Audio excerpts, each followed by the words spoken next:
All right, so we have two very serious situations, and I'm going to first start with thanking the community.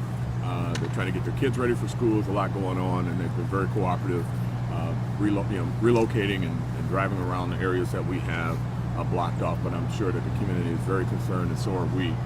We have two active barricade situations on the west side, obviously, one of which occurred in the 19,300 block of Schaefer. The second is in the 12,100 block of Rosa Parks, where a woman in her 20s was fatally shot and a second female in her 30s sustained a non-life-threatening gunshot wound.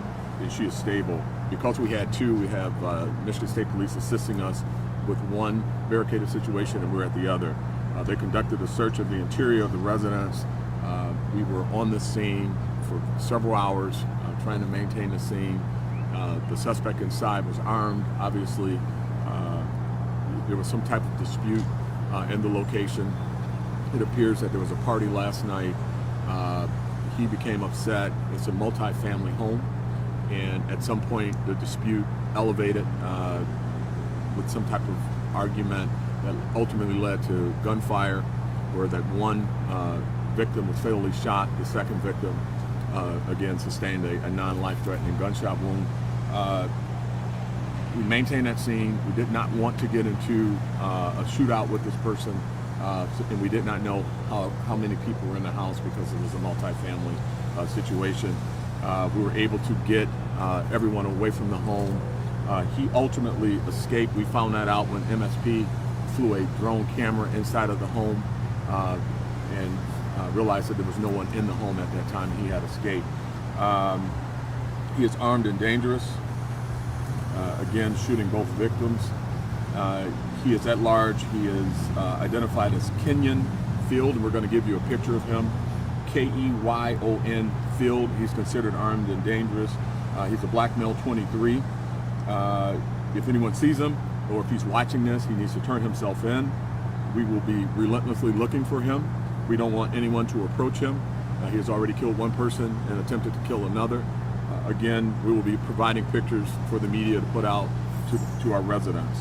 He is also on probation for carrying a concealed weapon, and he has a number of bench warrants out for his arrest. We have made contact with him to no avail, so we are still at this point looking for him. And again, more to come on that one, but he's considered armed and dangerous, and if he's watching, turn yourself in. We're not going to stop looking for you. The second situation is the Schaefer and Linden situation.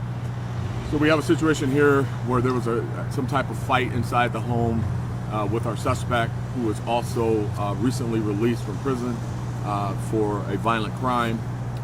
He and his girlfriend were inside of the home. There was two other visitors inside of the home. My understanding is there was an argument, some type of fight with his girlfriend over someone she was entertaining that he didn't approve of. He assaulted her. He beat her severely. We were able to negotiate with him all night to get him out of the home.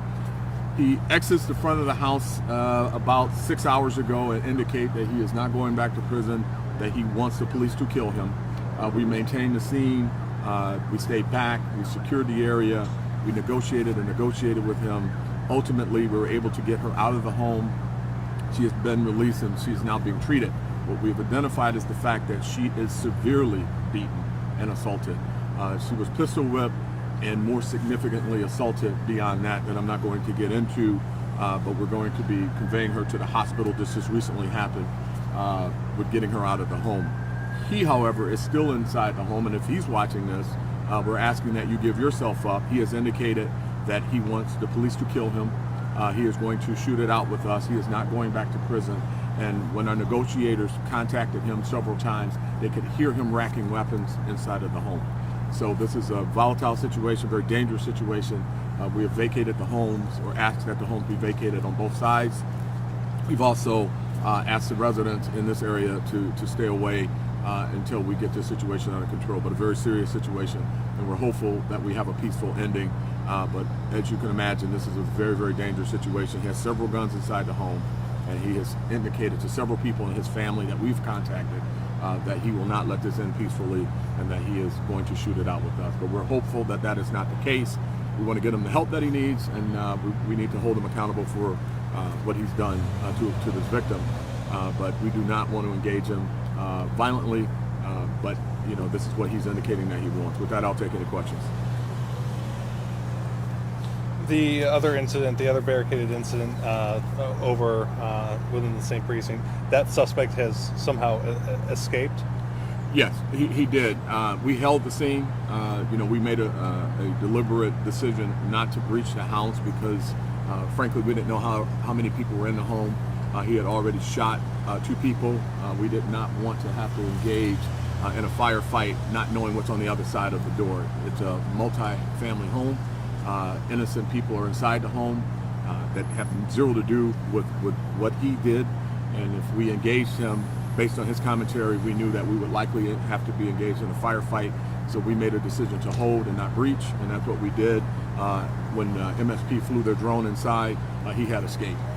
So we know that he is armed and dangerous, and that he is roaming the streets, and we've got assets out there looking for him right now.